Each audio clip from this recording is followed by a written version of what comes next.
এবং ভগবতী ধাম বৃন্দাবন বৃন্দাবনবাসী ভক্ত মনিকরণ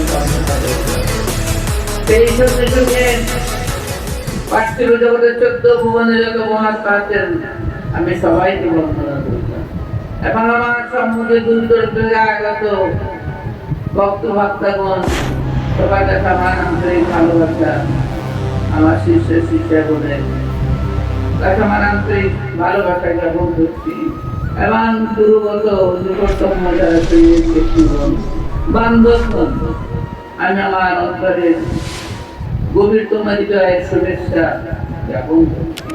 তাই এই মহৎ অনুষ্ঠানে এই শিশু হরিজয়লাভ একাদশ উপলক্ষে অনেক আলোচনা আছে যা প্রতি বছর একটা করে এরকম হরিজয় হয়ে থাকে।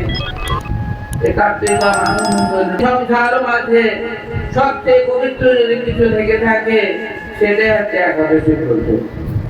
যত পবিত্র ব্রত বলতে পৃথিবীতে যত পবিত্র আছে তার মধ্যে সর্বশ্রেষ্ঠ একাদশী ব্রত। এরপরে কোনো ব্রতই হয় না, এরপরে কোনো সাধনে হয় না। এত মহা গুণ সম্পন্ন এই মহা একাদশী।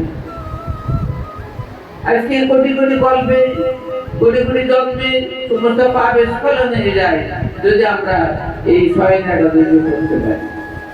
তাই আপনারা শ্রবণ করতে থাকুন এবং স্বয়ং একাদশী আলোচনায় হইবে। গুরু মহারাজের জেলা প্রতিষ্ঠিত 108 বিভাজিত বাবাজি মহারাজের চরণ অসংখ্য ধন্যবাদ জ্ঞাপন করছি। সেই সঙ্গে সঙ্গে আমার পিতা মাতা এবং আরো মহাত্মাগণ যারা সর্বক্ষণ দূর থেকে আমাদের করুণা করে যাচ্ছেন, যারা আমাদের কাছে এখন হয়তো নাই, তবে এক সময় তারা ছিলেন আমার কাছে। সেই জন্য দূর থেকে যে করুণা তারা করছেন, সেই করুণার আলোকে আলোকিত হয়ে আমি সবার চরণ বন্দনা করেছি। এবং এই মহৎ অনুষ্ঠান সাফল্য মণ্ডিত হোক, আমি স্মরণ বাবাজি সর্বস্তরের ভক্তা ভক্তগণ দুর্গত নিকটতম সবাইকে আহ্বান করছি এই মানব মন্ডলের বাড়িতে আসার জন্য। ভক্তের বরাবরে প্রেমের তরঙ্গ, তাই আপনারা সবাই এই মহৎ অনুষ্ঠানে অংশগ্রহণ করুন, কৃষ্ণ কথা শ্রবণ করুন, কৃষ্ণ কথা বলুন। কারণ জীবের বেদুর যোগবে আর আসবে ভোজন করিবার ভোজন করাবে সর্ববিধায় বিনীতি লক্ষণ। এই জন্য একদিন সংসার মাঝে কিছু দিতে হয় আবার কিছু দিতেও হয়। আজকে পরমেশ্বর ভগবানের এই শৃঙ্খলে আমরা আবদ্ধ হয়ে দেখা যাচ্ছে যে শ্রী গুরুদেব আমাদেরকে মহামন্ত্র দান করলেন এবং মহামন্ত্রের সঙ্গে এবং আবার করুণাও করলেন। তাহলে কত না করুণাময় শ্রী গুরুদেব। তাহলে আজকে দিনে সংসার মাঝে আমরা শ্রীমান মহাপ্রভুর এই মহাগুণের কথা, শ্রী গুরু মহারাজের গুণের কথা আমরা আলোচনা করব। কারণ তারা আজকে পথের পাশেও, তারা আমাদের এই পথ দেখাবার জন্য তারা অনুগ্রহ করে আমাদের জন্য বসে আছেন কত বছরের পর বছর অপেক্ষা করছেন। আমরা যখন আসবো তখন আজকে আমি সর্বক্ষে এনাদের সবাইকে বন্দনা করিয়া এই আজকে পাঠের আলোচনা করি।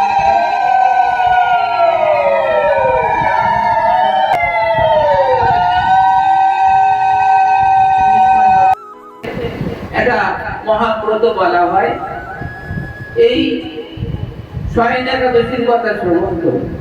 পুরাকালে ধর্মরাজ যুধিষ্ঠির কৃষ্ণচন্দ্রের কাছে বলেন, হে কৃষ্ণ, এই পরম দয়াল এই জগৎগুরু ধপ কৃষ্ণ, আপনি এখন একটা ব্রতের কথা বলুন যে ব্রত করলে পার্থিব জগতের জীবের পরিত্রাণ হয়, পার্থিব জগতের জীব কৃষ্ণ চরণে যেতে পারে এবং সমস্ত যত ব্রত যত পুণ্য আছে সব পুণ্যের অধিক পুণ্য হয় কি ব্রত করিবে।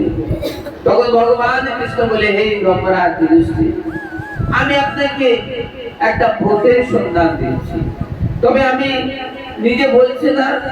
এই কথা চতুর্মারণ ব্রহ্মা নারদ মুনির সঙ্গে যে কথা আলোচনা করিয়াছিলেন সেই কথা আমি সরাসরি আপনার কাছে বর্ণনা করছি। ব্রহ্মা চতুরানন ব্রহ্মা পদ্মাসন ব্রহ্মা চতুর্মুখ ব্রহ্মা নারদ মুনিকে যাহা বলিয়াছেন আমি সেটাই বলিতেছি।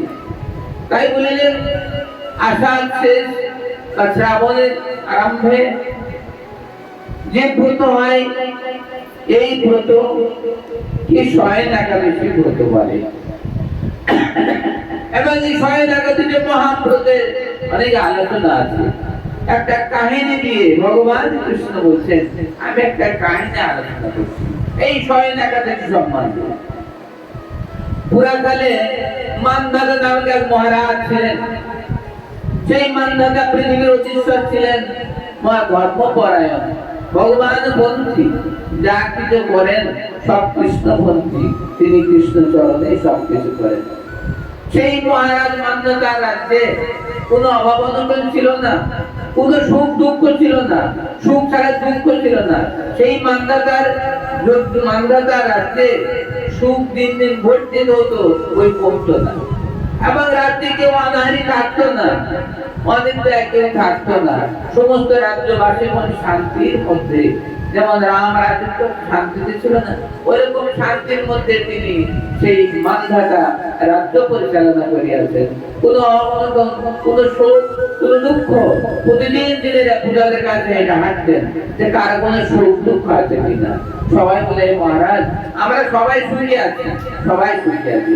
এই মহারাজ মানধাতার রাজ্যে এত সুন্দর সুখ থাকতে থাকতে এমন একটা দিন আসলো যে ওই মানধাতার ওই রাজ্যে যেন অভাব দেখা দিয়েছে, খাদ্য অভাব দেখা দিয়েছে, বৃষ্টি হচ্ছে না।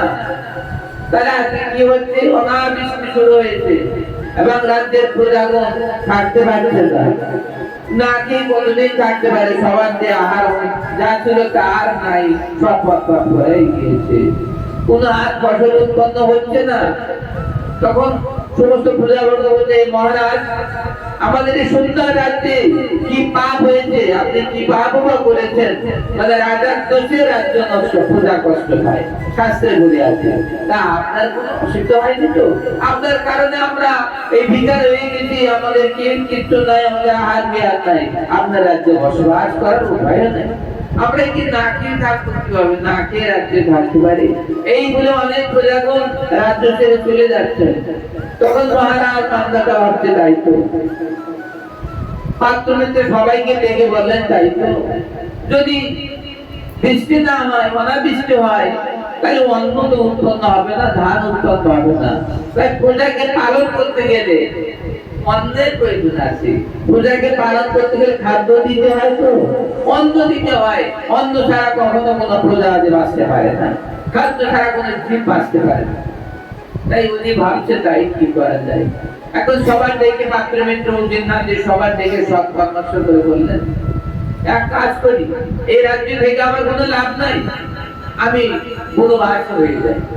তাই রাজা যখন আদেশ দিলেন সেনা সৈন্যদের, সবাই চলো, সাত সরঞ্জাম করে তারা বনের মধ্যে চলে যায়। তাদের রাজ্য থেকে লাভ নাই, প্রজারা কষ্ট পাচ্ছে, এই প্রজারা আমাকে ছেড়ে চলে যাচ্ছে, তাহলে আমার মতো এরকম রাজা থেকে আর লাভ নাই। এখন বনের মধ্যে প্রবেশ করলেন মহারাজ মানধাতা। কে ভাবছে, তাই তো সমস্ত জায়গায় যত মুনি ঋষি আছে, সমস্ত মুনি ঋষি বনের মধ্যে তো মুনি ঋষি সাধন ধ্যান করে, সবার কাছে গেলেন, কিন্তু যেতে যেতে যেতে যেতে কোথাও মিলছে না তার সমস্যার সমাধান। এমন সময় একদিন কি দেখে, একটা জায়গায় একটা আস্তানায়, সেখানে ব্রহ্মার পুত্র অমিত, সেই অমিত মহাজন মহামুনিবর অঙ্গিরা নামে পরিচিত। সে অঙ্গিরা মহামুনি, ব্রহ্মার পুত্র অমিত, এখন সাধন করে নাম হচ্ছে অঙ্গিরা। সেই মহামুনির কাছে সেই মহারাজ হাজির হলেন এবং গোললোকের বিধু আছে মহামুনির কাছে, এই মহামুনি আমি বড় কষ্টে আছি। তাই মহারাজ, তখন মহামুনি অঙ্গিরা বলছে, মহারাজ কেন, কি কারণে আপনার কষ্ট হচ্ছে? আপনি তো মহারাজ এবং আপনার রাজ্যে সব সুখ থাকে, খালি দুঃখ থাকে না শুনেছি, তা আপনি কেন কষ্ট পাচ্ছেন? তাই মহারাজ বলছে, হে মহামুনি অঙ্গিরা, আমি বড় দুঃখী, আমার মধ্যে চিরদুঃখী জগতে কেউ নাই। আমার রাজ্যে সব রাজ্য ছেড়ে সব প্রজাগণ চলে যাচ্ছে, কারণ আমার রাজ্যে বৃষ্টি হয় না। কয়েক বছর ধরে অনাবৃষ্টি হচ্ছে, কোনো ফসল উৎপন্ন হচ্ছে না, কারো কোনো আহার হচ্ছে না, অনাহারী অবস্থায় আমার প্রজাগণ আছে। তাই একটা ব্যবস্থা আপনি করুন, আচ্ছা আর কোনো কথা। তখন মহামুনি অঙ্গিরা একটু ধ্যানাস্ত কিছুক্ষণ পরে বলে, মহারাজ একটা সমস্যা আছে আপনার রাজ্যে। আপনার রাজ্যে একজন শূদ্র সাধন করছে, অতীব সাধন। শূদ্রের পক্ষে এত সাধন করা সম্ভব না, ব্রাহ্মণ ছাড়া এত সাধন করতে পারে না, উৎকট সাধন করছে, যার সাধনের তেজে আপনার রাজ্যে অনাবৃষ্টি হচ্ছে, আপনার রাজ্যে বৃষ্টি হয় না, আপনার রাজ্যে দুর্ভিক্ষ দেখা দিয়েছে। সেই একজন মহা ভক্ত বা সেই শূদ্র, সে এমন সাধন করছে, সাধনের বিনিময়ে রাজ্য এখন এরকম অবস্থা হয়েছে। তা আপনি এক কাজ করতে পারবেন, ওই শূদ্র যে সাধন করছে ওনাকে হত্যা করতে পারবেন? মহামুনি বলছে ওকে। তা বলছে সে কি, উনি তো সাধন করছেন, তপস্যা করছেন, তপস্যা যে যাতে তপস্যা করছেন, সে কোনো নিষ্পাপ, আমি তাকে হত্যা করবো এটা অসম্ভব। না না না না, এই মহামুনি আমি কোনদিন আপনার চরণ ধরে বলছি, এই আদেশ আপনি করবেন। আমি নিষ্পাপ মানুষকে, নিষ্পাপ মহাজনকে, নিষ্পাপ ভক্তকে আমি কখনো হত্যা করতে পারি। আপনি অন্য কোনো ব্যবস্থা যদি থাকে তা আপনি বলতে পারেন, তাছাড়া আমার পক্ষে আমি হত্যা করতে পারি। তা বলছে আকাশ। তাহলে আর একটা কথা আছে, এই আষাঢ়ের শেষে বা শ্রাবণের মধ্যে একটা একাদশী আছে, সেই একাদশীর নাম হরিশয়। যদি আপনার আগামী সেই আষাঢ় বা শ্রাবণের মধ্যে যে হরিশয়ন হয়, যদি আপনার স্বরাজ্যবাসীগণ, আপনার সপরিবার বর্গগণ সবাই যদি এই হরিশয়ন একাদশী করতে পারেন, তাহলে এই হরিশয়ন একাদশীর মহাপুণ্যে আপনার রাজ্যে আবার সুবৃষ্টি হইবে, সুফসল উৎপন্ন হইবে এবং প্রজাগণের মধ্যে আবার আনন্দ শুরু হবে। যারা চলে গেছে তারা আবার ফিরে আসবে, কারণ আপনার মতো মহারাজ জগতে খুবই দুর্লভ। তাই আপনার কোনো চিন্তা নাই, আপনি যদি এটা করতে পারেন। তখন মহারাজ বলে, তো ঘাস নেই মুনিবর, আমি সেটাই করি। এই বলে মহারাজ তখন মুনিবরকে ধন্যবাদ করে স্বস্থানে প্রস্থান করেন।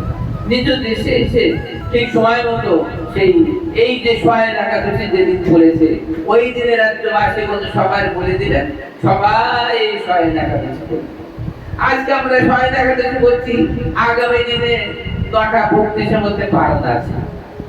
9:32-এর মধ্যে পালন আছে আগামী শয়ন একাদশী। আজকে আপনার শনিবার, রবিবারে 9:32-এর মধ্যে এই শয়ন একাদশী পালন সময় মতো করতে হয়। যদি আমরা একাদশী ব্রত করে পালনটা যদি 9:32-এর মধ্যে না করে যদি আমরা 10টায় পালন করি, তাহলে আমাদের ফল হয় না। এই একাদশী মহান একাদশী ফল আমাদের কোনো হয় না। এই জন্য ঠিক পালনের সময় আছে, সময়ের মধ্যে পালন করলে একাদশী ব্রতের ফল পূর্ণাতে পূর্ণ হয়ে থাকে। এখন মহারাজ সেই একাদশীর সুসময় এসে গেল, সবাই বললেন রাজ্যবাসীগণ, এই একাদশী করার পরপরই সুবৃষ্টি শুরু হলো। আকাশে মেঘাচ্ছন্ন, আকাশ মেঘাচ্ছন্ন হয়ে সুন্দর পানি ধারা বর্ষিত হয়ে আবার সুফসল তৈরি হয়ে সেই মন্দাতা রাজ্য আবার সেই ফল ফুলে পুষ্পে এবং শস্যে পরিপূর্ণ হলো। সুজলা সুফলা শস্য শ্যামলা আবার তার রাজ্য হয়ে গেল এবং সমস্ত প্রজার গণের মধ্যে আবার সুখ শান্তি দেখা দিল। আর কারো কোনো কষ্ট হলো না, সবাই শান্তির সঙ্গে মহারাজ মন্দাতা রাজ্যে সব বসবাস করতে থাকলেন।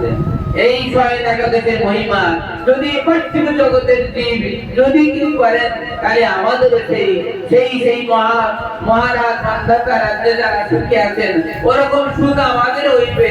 আমাদের মৃত্যুর পর আমরা ভগবানের চরণে প্রাপ্ত হয়ে যাই। জয় জয় শ্রী